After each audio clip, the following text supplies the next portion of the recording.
हाय, मैं उर्मिला कोरी। आप देख रहे हैं प्रभात खबर। आज हमारे साथ है डायरेक्टर मोहित सूरी, जो इन दिनों अपनी म्यूजिकल लव स्टोरी सैयारा को लेकर सुर्खियों में है।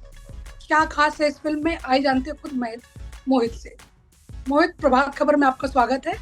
Thank you very much Urmila ji. Mohit, कहीं ना कहीं ये साल आपने इंडस्ट्री में 20 साल पूरे कर लिए हैं। जी। जहर से सैयारा तक की जर्नी को किस तरह से आप देखते हैं? मैंने एक्चुअली कभी मुड़ के देखा नहीं है कि कैसे किया गया है। ऐसा लगता है कि कल ही शुरू किया था। मुझे अब भी वो दिन याद है, गोवा में शूट कर रहे थे। इमरान हाशमी था, मेरी वाइफ थी। पहले दिन के 7 बजे का शिफ्ट था, कासा ब्रिटोना होटल में। तो अभी भी आज याद, वो सीन याद है। इसके कल ही हुआ था। But they've been ups, they've been downs. I mean, उतार चढ़ाव तो रहता ही है। बट कहना कि बहुत इतनी जल्दी निकल जाएगा, ये कभी एहसास नहीं हुआ था। और मैं खुश हूँ कि मैं 20 साल बाद अभी भी इधर हूँ। बहुत I am very thankful to everybody, to fate, to God, the audience.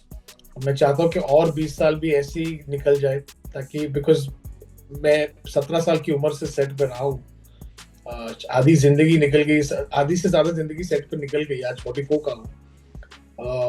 तो आज शायद अगर मेरी गाड़ी का टायर पंचर हो जाए तो वो मुझे ठीक करना आता नहीं है, पर मुझे नींद से उठा के एक सीन शूट कर लूं तो ठीक ठाक कर लूंगा मैं शूट। इतने सालों बाद भी खुद को रेलेवेंट रखना कितना मुश्किल था, और कितना आपने अपने अप्रोच बदला है फिल्म मेकिंग में? मुझे लगता है मैं अभी तक सब कुछ सीखा ही नहीं हूँ। मैं अभी भी लोगों को पूछता हूँ कि ये कैसे करते हैं, ये कैसे होता है। आई थिंक वो कॉन्स्टेंट सीकिंग और सर्चिंग और लर्निंग इम्पोर्टेंट है।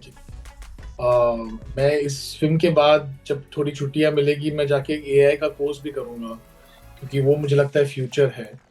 बट वही constant technology learning reading, I think. और दूसरा, यंगस्टर्स के साथ काम करते करते आप अपने आप को रेलेवेंट रख सकते हैं। मार्केट लीडर्स के साथ तो आप इतना नहीं सीखेंगे जितना आप न्यू कमर्स के साथ सीख सकते हैं। मोहित, कहीं ना कहीं आपने भट्ट कैंप से शुरू किया था, अभी यशराज की फिल्म है सैयारा।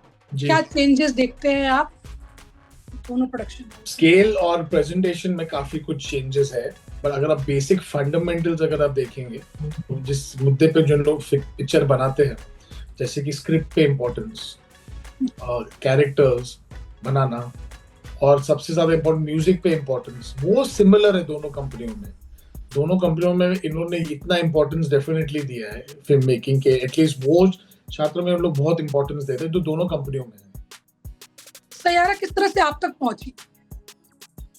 वो नहीं, सैयारा एक्चुअली उसका आइडिया मुझे आया था, और उस वक्त तब आया था कि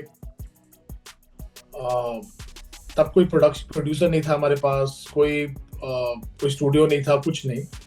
मैं तो कुछ उब गया था कि सब लोग एक्शन फिल्म बना रहे थे, बिल्डिंग में फोड़ रहे थे, larger than life and all.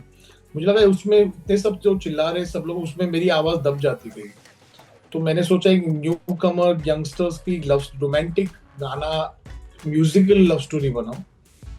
और तब मैंने अपने असिस्टेंट को प्रमोट करके उसको राइटर बना दिया, जिसका नाम है संकल्प सदाना, जिसने बैठ के ये कहानी मेरे साथ लिखी। और फिर देखो, जब आपके इंटेंशन सही होते हैं तो एक दिन मैं सुमन्ना घोष को मंदिर में मिला। इनफैक्ट मैं अपने बेटे को लेके गया था मंदिर, और मैं उनको उधर वहां मिला, और उन्होंने कहा मुझे कि आदि सर एक लव स्टोरी को ढूंढ रहे हैं। और मुझे नहीं लगा था कि ये होगा नहीं होगा, पर मैंने ऐसी चांद उनको दे दी। फिर आदि सर को अच्छे लगने पर मेरे को बोला कि यही लव स्टोरी, मैं बहुत कहानियां सुनता हूँ, मुझे यही बनानी है। ऐसे सडनली एक पिक्चर जो एक टाइम पे लोग जो बोल रहे थे कि कोई बनाएगा नहीं, क्योंकि सिर्फ एक्शन और लार्जर देन लाइफ पिक्चरें बनाई। Imagine the biggest company in the country was making the film then suddenly. Ahaan और अनीत को किस तरह से आप लोगों ने मतलब सर्च किया, क्या था? उसका क्रेडिट कंप्लीटली मैं शानू शर्मा को देना चाहता हूँ। शानू शर्मा जो यहाँ की कास्टिंग डायरेक्टर है, उन्होंने वो एक 4 महीने उसने डे नाइट पता नहीं कितने लोग, और ये नहीं कह रहा कि जो जिन अहान को तो 7 साल से उसने ग्रूम किया है, उसको ट्रेन किया है। वो इन हाउस था, यशराज में उसने असिस्ट भी किया है, 7 साल से उसके साथ काम कर रही है। बट अनीत को 4 महीने से वो ढूंढ के, पहले till I was not satisfied, she didn't find me, so I give this credit completely to Shanu Sharma. कितने लोग आपने ऑडिशन और किया था अगर बात की जाए तो? देखिए मैं बता ही नहीं सकता क्योंकि मुझे दिखाया भी नहीं गया। अच्छा, ओके। तो बट द पॉइंट मैं ये कह रहा हूँ कि देखो जो लोग मैंने देखा, it's not like they were bad actors, they were very good actors, but मुझे एक पर्टिकुलर टाइप की लड़की चाहिए थी जो मेरे कैरेक्टर को फिट करती थी, और अनीत उसको फिट करती है। इस फिल्म की शूटिंग कहाँ हुई है? बॉम्बे, गोवा और मनाली।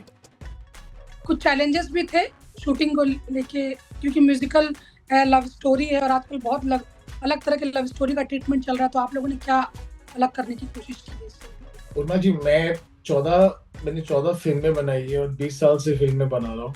मैं ऑनेस्टली आपको बात बताऊं, रोज आज तक एक दिन नहीं पास हुआ जिसमें क्राइसिस नहीं हुआ। बट हमारी काम की ये खासियत ये है कि कभी वो सेम क्राइसिस वापस दोहराता है, वो कभी रोज एक नया क्राइसिस आता है। तो चैलेंजेस और क्राइसिस, चाहे वो न्यू कमर्स के साथ हो या स्टार्स के साथ हो या म्यूजिकल में हो या एक्शन में हो, वो होता ही होता है। बट हाँ, सबसे बड़ा चैलेंज इसमें ये था कि जिस कंपनी के लिए मैं ये पिक्चर बना रहा था, मैं खुद इस कंपनी का फैन रहा हूँ कि इनकी लव स्टोरीज, जैसे खुद हम दिवाली के टाइम एसजी और आदि सर के पिक्चर देखने जाते थे थिएटर में। आज मैं उस कंपनी के लिए पिक्चर बना रहा हूँ। I wanted to live up to the legacy जो इनकी, वो सबसे बड़ा चैलेंज था मेरे लिए। आदित्य ने कुछ आपको कहा आपकी फिल्म देखकर? उन्होंने बहुत कुछ अच्छा कहा। मैं एक्चुअली वो सब कहना नहीं चाहता हूँ अभी, आप खुद पिक्चर देखें और आप पूरे, बट ये मेरे लिए वो सबसे ज्यादा इम्पोर्टेंट और फुलफिलिंग फीडबैक था। मोहित का, आप महेश भट्ट मतलब भट्ट प्रोडक्शन हाउस से आते हैं, जहाँ पे हमेशा लिमिटेड बजट में फिल्म बनाई जाती थी जी। यहाँ पे आपको पता है कि बहुत ही ज्यादा लार्जर देन लाइफ, मतलब ये लोग अलग तरह से ट्रीटमेंट होता है, तो कितना एज अ डायरेक्टर आपने एंजॉय किया यहाँ पे, कि जहाँ पे बजट का आपको वो नहीं था? नहीं, budget is a reality. I mean आप कहीं भी जाओ, मुझे लगता है जेम्स कैमरून को भी एक बजट का लिमिटेशन था। आई थिंक उनको भी लगा था कि वो एवाटार 2 में और खर्चा कर सकते थे, but that is what the director always wants मोर। तो उस दिन भी बजट के इश्यूज थे, आज भी होते हैं, but that is a normal thing. Budget is the reality, you have to, देखो जो भी आर्ट अगर आप बनाओ उसको एक कैनवस के अंदर बनाना पड़ता है। नहीं तो आप, अगर आपका कैनवस का साइज ही नहीं है कुछ, तो आप पेंट करते जाओगे, आपको लिमिट करने की वो क्षमता, वो अंदाजा नहीं होगा। बट आई जेन्युइनली थिंक जो पिक्चर के लिए रिक्वायर्ड था, इन्होंने सब कुछ वो दिया। ये नहीं सोचा कि ये न्यू कमर की फिल्म है या इसमें कम पैसे या इसमें कुछ कम प्यार या कम बजट होना चाहिए। They give it all and I am really thankful to them. ये एक म्यूजिकल लव स्टोरी है और कहीं ना कहीं म्यूजिक हमेशा से आपकी फिल्म का अहम हिस्सा रहा है जी। तो इस बार आप लोगों ने कश्मीरी फहीम और अरसलान को मौका दिया है, उससे किस तरह से जुड़ाव हुआ था आप लोग का? एक्चुअली मैंने हर पिक्चर में एक न्यू कमर सिंगर को हमेशा लॉन्च किया है, हर पिक्चर, पहली पिक्चर से लेके आज तक। क्योंकि मेरा मानना है कि हमेशा जब न्यू कमर की खोज में रहते हो तो आपका म्यूजिक जो है ना, वो थोड़ा आपके कान जमीन पे रहते हैं, थोड़े रेलेवेंट रहते हैं, थोड़े नहीं तो क्या होता है अक्सर सक्सेस के बाद लोग आपसे कट जाते हैं, आपका वो कॉन्टैक्ट पॉइंट निकल जाता है। सो आई थिंक फहीम को मैंने चेस किया और मैंने तनिष्क को बोला मुझे इनके साथ काम करना है, क्योंकि मैंने इश्क, उनका जो एक हिंदी गाना था, बहुत सुना था और बहुत अच्छा लगा था। बट होते होते कैसे हम दोनों मिले, फिर पता लगा वो मेरे फैन हैं, उनके साथ काम किया और फिर ये ब्रिलियंट गाना बनाया। एक और नया आर्टिस्ट है जिसका नाम है ऋषभ कंत, जिन्होंने ये गाना बर्बाद किया है। He is known as the rich as an artist. वो ग्लिच पॉप आर्टिस्ट है, पर उन्होंने ऐसा इमोशनल गाना बनाया है। तो हमारे यहाँ टैलेंट इतना ज्यादा है, बस उसको ढूंढने की जरूरत है। म्यूजिक में कितने काम, मतलब कितने मंथ का काम रहा या फिर क्या था आपका प्रोसेस? सोना जी, कुछ तो गाने जब मैं राइटिंग कर रहा था 3 साल पहले तब बने थे, और बाद में उसके बाद म्यूजिक पे एक्चुअली मुझे लगता है कुछ गाने तो एक्टर कास्ट होने से पहले बने थे, क्योंकि इस पिक्चर में स्टार म्यूजिक होने वाला था, क्योंकि न्यू कमर्स थे ना। बाकी सब गाने अभी तो, बट इट्स टेकन गुड, मैं इस पर टाइम नहीं लगा सकता, पर कुछ भी 3 साल से लेके 6 महीने तक पूरा इतना रेंज तो रहा है गाना बनाने में। आपको पता ही है कि अक्सर म्यूजिक के लेके बातें चलती रहती हैं कि गानों की जरूरत नहीं है बॉलीवुड को, या फिर जो रिमिक्स गाने ज्यादा, आपको पता आइटम सॉन्ग में हावी हो गए हैं। आप क्या कहेंगे इस पे, क्योंकि आपका बहुत ही अच्छी म्यूजिक की लेगेसी रही है? मुझे ये जो लोग रिमिक्स करते हैं उनसे कोई शिकायत नहीं है, उनको जो लगता है जरूरत है, उनको लगता होगा, पर मेरा मानना ये है कि आज तक कोई भी लव स्टोरी चली नहीं है जिसमें ओरिजिनल म्यूजिक, अच्छा म्यूजिक नहीं है। वो आप हॉलीवुड में भी ले लो, एक टाइटैनिक में सिलीन डियोन का गाना होता है हार्ट विल गो ऑन। अब एक डार्क लव स्टोरी जैसे 50 शेड्स ऑफ ग्रे में भी देख लो, love me like you do है।